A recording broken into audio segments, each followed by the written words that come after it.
developed a presentation over time. It's turning into a book slowly but surely. It's about 50 pages worth of stuff that I've put together. And the goal is to help people that are active stop getting hurt. And this presentation normally takes me about an hour. I'm only going to do about 10 minutes of it today, but I want you to think about where I can do this full presentation, whether it's your association, whether it's your gym, whether it's your office. I don't really care. As long as there's more than 5 people, we will do it just about anywhere that I have enough space. So why? Why is this important? Because if you're not active, you're going to become less and less healthy versions of yourself. And there's a lot of bad information out there. There are a million Facebook videos, a million Facebook exercise programs that have you doing the same 2 or 3 exercises. Let's see how many times I can do a squat. Let's see how many times I can do a push-up. That's not really healthy. It's not really helpful. Who am I? I'm a chiropractor. I have a lot of education to go into this. I have also got a sports certification to help me learn more about physical therapy rehab. I'm also a very active individual. So we'll start with the head and neck. So this is one of the more common areas of injury because we all sit at a computer. We're like little T-Rexes all the time. So the goal is to pull you back, pull you down, and work on shin tucks. So if all of you stick your chin all the way out, this is where you sit most of the day.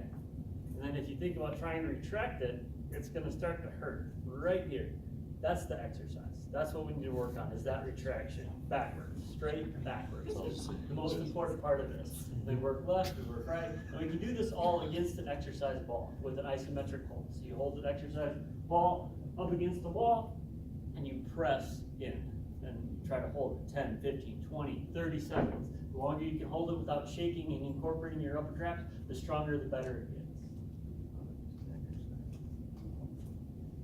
These are all exercisable. So then we get to the shoulders, which is probably the most common injury I see, especially in high intensity training, CrossFit, these types of things where you're putting a lot of weight over top of your head. Shoulders are one of the most common injuries.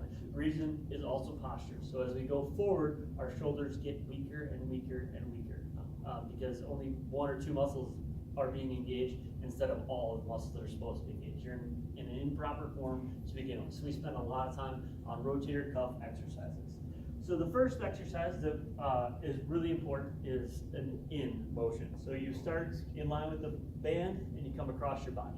The most common ways this is done incorrectly is I'm going to shrug my shoulders so I can do more weight. I'm going to turn my body so I can cheat, because we all like to cheat, because we all like to do better, we all like to show off. This is the things that we do while we're at the gym. Even though they're completely the wrong idea, it happens. So as you're coming across, you want to make sure we're just slightly above 90 degrees. We go all the way across and we come back slowly. If you can't control it coming back slowly, it's too much weight. If I'm doing this and then it's whipping me back, the exercise is not working at all. If I start to curl up, I'm using my bicep instead of the muscle I want. The next part of the rotator cuff, we do the exact opposite. You start to pin, keep that old pin all the way up, you come back very, very slowly. The slower I go, the better the exercise becomes. Same thing, I don't want to come up. This is going to be your natural tendency, is to come up and to curl your wrist in. Why do we do this? It's to incorporate 2 other muscles that are much stronger in this range of motion instead of the muscle I'm trying to use. You'll hear me talk about that a lot. Use the correct muscle at the correct time with the correct form. So you'll see the internal and external rotations. This is a scarecrow. This is one of my favorite exercises for posture. It's the one also done very incorrectly. So the first part is to pull your shoulders up and back all the way to 90 degrees. Most people are going to be here and here when they start this exercise. It's not where we want it to be. We have to be here, then we have to go all the way up until it's flat, and then come back down. The key with this is to stay there in that nice little box the entire time. If you're not robotic, you're not doing it correctly. And then you actually come down about 10 degrees to the opposite.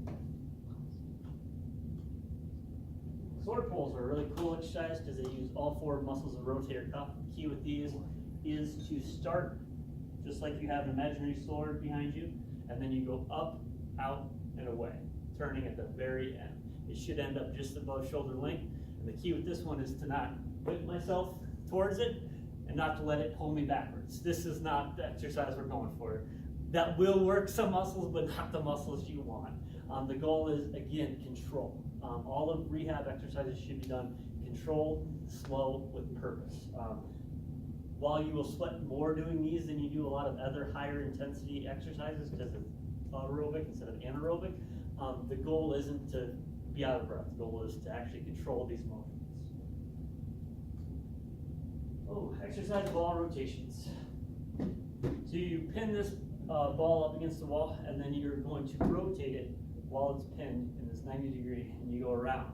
And then as you get stronger, you can go faster and faster and faster, and then you go counterclockwise. Again, that works all four muscles, rotator cuff. Important part, being able to control your scapula enough to hold your shoulder like this without bending your elbow, which is the most common. Most people are gonna do this, which then again, I'm not using the muscles I want, even though it will start to burn all the same.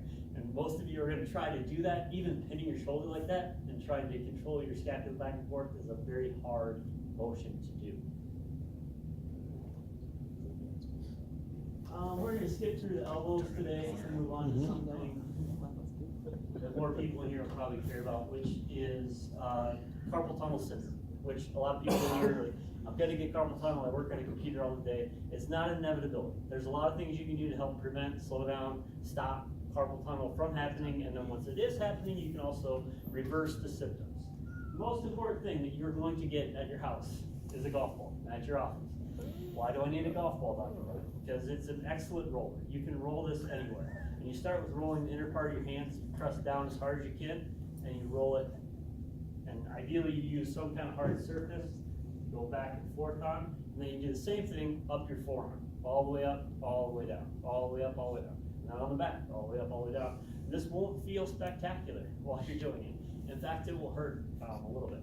And that's okay, because you're breaking up adhesion, you're breaking up the scar tissue that has built up over time. The tightness up through here is what causes carpal tunnel. That is the cause. The pain, the symptom is down here. And that's a lot of what I have to inform people is, where you're having the pain isn't always just the same thing as what's causing the pain. They're two different things, which is why Google and self-diagnosis is not a great idea. Going to a doctor, getting a real diagnosis, a real problem is the best way to treat it, the best way to prevent it.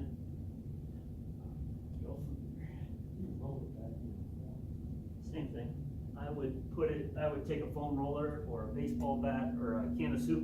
I place my arm like this and put as much body weight on it as I can and roll all the way up, all the way down. Or on the golf ball, I do the same thing.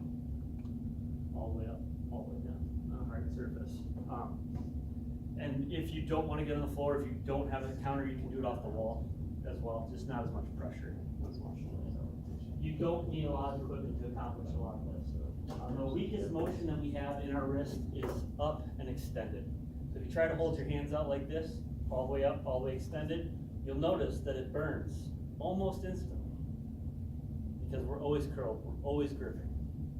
All day, every day. Everything you do is a gripping motion. Opening doors, driving, texting, typing, all gripping. We're very good gripping. Unfortunately, we don't work on extension. Hardly ever. So they make some really cool things on Amazon that wrap around your fingers to help you open, but a rubber band, a lot cheaper, works the exact same. Wrap rubber bands around your fingers and work on extension. Most people grab those little grippers for stress release. That's gonna make your carpal tunnel worse. So I would not recommend those if you're having any wrist or carpal tunnel syndromes because it's just more gripping. These are the other part of that, so you go up and out with the band. As you're here, you go up towards your pinky, which even if you just try to hold your hand and go up towards your pinky, you'll notice that that's a very hard motion. Most of you are just gonna go straight up. So it's an up and in, and up and out.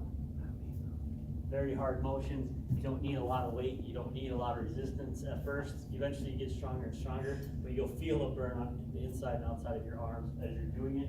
It's very, very cool. Alphabets are really cool exercises. Everybody's seen them for your ankles 1.5 million times.